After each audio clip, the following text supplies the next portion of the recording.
Throughout the 1980s, Mickey Rourke became one of Hollywood's most captivating and unpredictable stars. Critics and audiences alike were enthralled by his raw magnetism and his ability to embody complex, often tortured characters with sensitivity and intensity.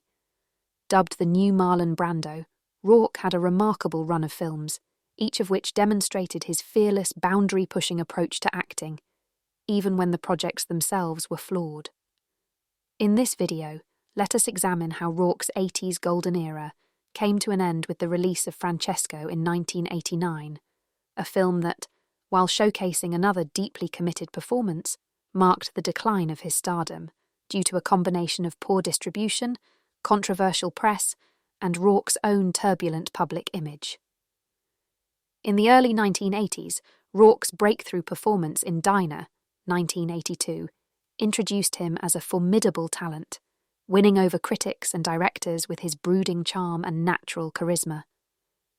He followed this with memorable roles in Rumble Fish, 1983, where he portrayed a misunderstood, rebellious youth with a quiet depth, and The Pope of Greenwich Village, 1984, in which he played alongside Eric Roberts as a small-time crook with ambitions bigger than his circumstances. Rourke's performances in Year of the Dragon, 1985, 9.5 Weeks, 1986, and Angel Heart, 1987, revealed a unique mix of vulnerability and volatility. Whether he was portraying a conflicted police officer, a man entangled in an erotic affair, or a detective caught in a supernatural thriller. Despite varying box office successes, Rourke's commitment to his roles shone through. He had an uncanny ability to communicate intense internal struggles with minimal nuanced shifts in facial expressions and body language. His work in Barfly, 1987, as poet Charles Bukowski's alter ego, Henry Chinaski, cemented his reputation as a method actor, revered for his willingness to dissolve into a character's pain and pathos. In 1989, Rourke took on Francesco, an ambitious film in which he portrayed Saint. Francis of Assisi, the 13th century Italian saint, known for his renunciation of wealth and dedication to a life of poverty and humility. Directed by Liliana Cavani, Francesco offered Rourke a different challenge, embodying the spiritual and psychological transformation of a saint, a far cry from the gritty anti-heroes he had been known for. His approach to St. Francis was refreshingly grounded.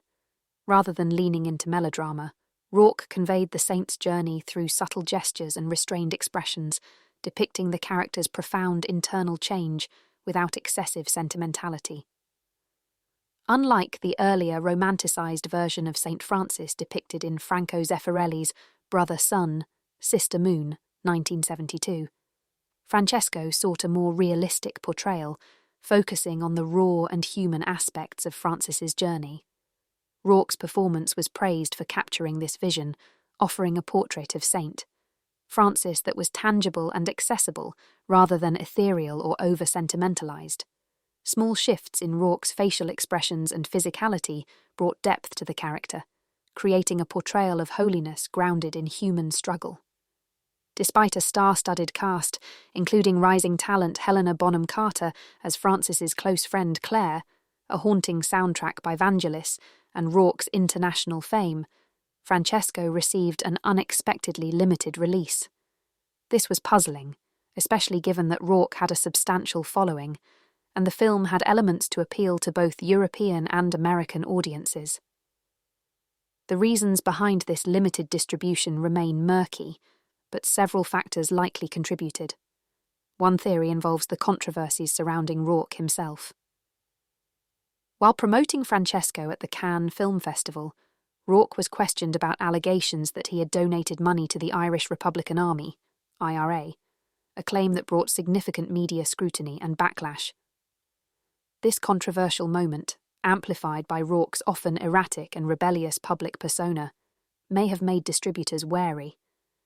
In addition, Rourke had developed a reputation for clashing with directors and production teams, which, combined with his publicized involvement in contentious social issues, made him an increasingly risky figure for studios to back on a large scale. Furthermore, Francesco's somber tone and unconventional portrayal of a saint may not have fit the mainstream mold, complicating its marketability. The film's introspective style, while artistically bold, would not have been an easy sell to audiences looking for entertainment or traditional biographical storytelling. It was equally loved and hated by those who did see it, with some appreciating the realism and restraint, and others finding it slow or overly austere. Following Francesco, Rourke's career entered a downward spiral. His subsequent projects were a far cry from his celebrated 1980s films. He appeared in lower-quality productions, including Wild Orchid, 1989, a poorly received erotic drama, and several straight-to-video releases. His increasingly controversial image, coupled with personal and professional choices, began alienating him from Hollywood. Rourke's temperamental behaviour on set, conflicts with directors, and issues with substance abuse were also widely reported, contributing to his gradual estrangement from the mainstream film industry. In the early 90s, he drifted into a series of B-movies, independent films, and even soft-core roles, distancing him further from the prestige of his earlier work. It would take Rourke over a decade to claw his way back into critical favour, which he ultimately achieved with his powerful comeback in The Wrestler, 2008. By then, his appearance and demeanour had visibly changed, reflecting a life lived on the edge, but his talent had remained. Mickey Rourke's performance in Francesco was emblematic of the qualities that had made him one of Hollywood's most compelling stars throughout the 80s.